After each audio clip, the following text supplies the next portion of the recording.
Welcome to Charles Travels, where we explore the wonders of our world, one story at a time.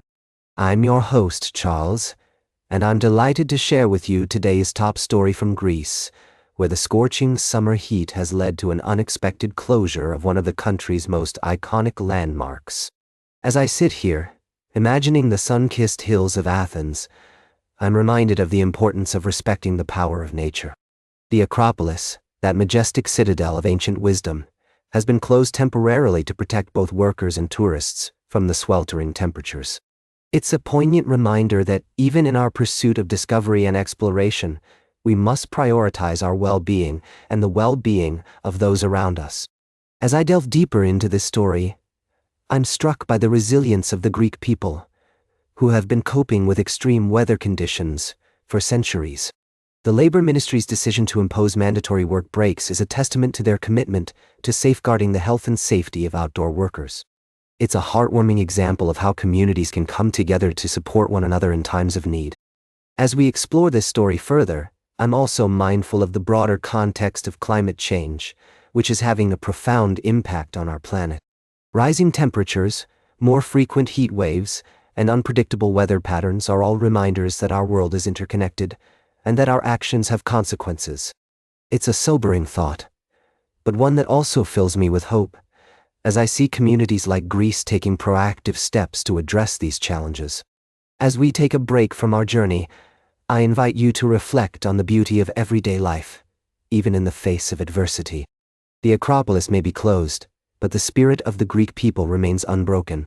And as we travel through this story, I hope you'll join me in appreciating the dignity of ordinary work, the importance of tradition, and the value of taking the back roads to discover hidden gems. We'll be right back with more fascinating travel adventures on Charles Travels. Welcome back to Charles Travels, dear friends.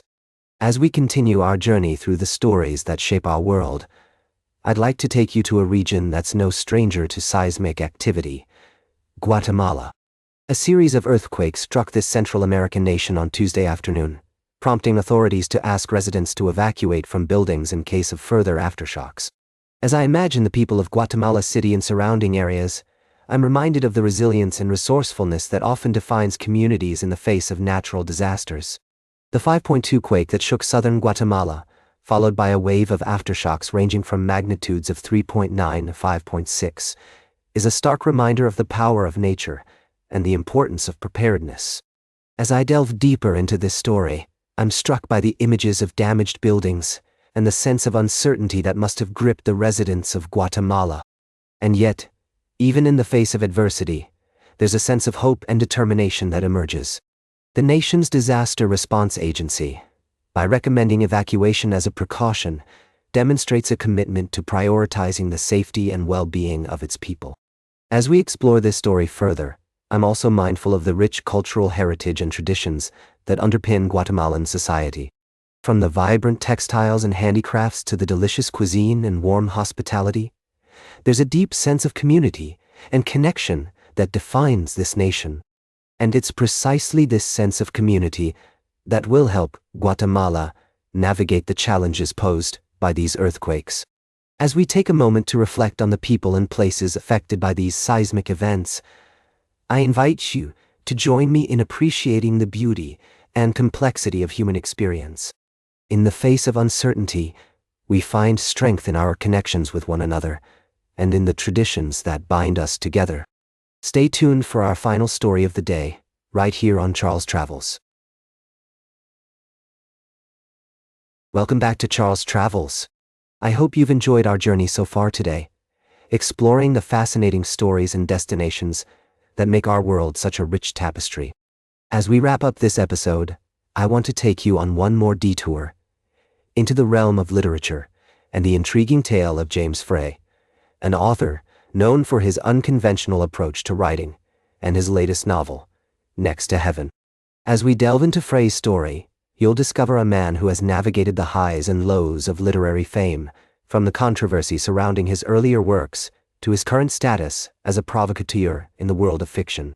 His latest book, Next to Heaven, is a testament to his unapologetic style, weaving a tale of wealth, excess, and mystery set against the backdrop of New Canaan, Connecticut. What strikes me about Frey's story is not just his ability to craft compelling narratives, but also his unique, creative process. He talks about tapping into the fury, an intense emotional reservoir that fuels his writing. This process involves immersing himself completely in his work, often to the point of neglecting his own well-being. It's a risky and all-consuming approach, yet it's what allows him to produce works like Next to Heaven in as little as 57 days. The characters in Next to Heaven are as intriguing as they are flawed, embodying the essence of the eat the rich genre that has captivated audiences in recent years. Frey's exploration of how wealth can corrupt and lead to a search for ever greater thrills is both a commentary on our times and a gripping story. As we reflect on James Frey's journey in his latest work, it's clear that he remains an author unafraid to push boundaries and challenge his readers. Whether you admire his tenacity or critique his methods, there's no denying the impact he has had on contemporary literature. That's all for today's Charles Travels. Remember to like, share, and subscribe. And until next time, keep on traveling.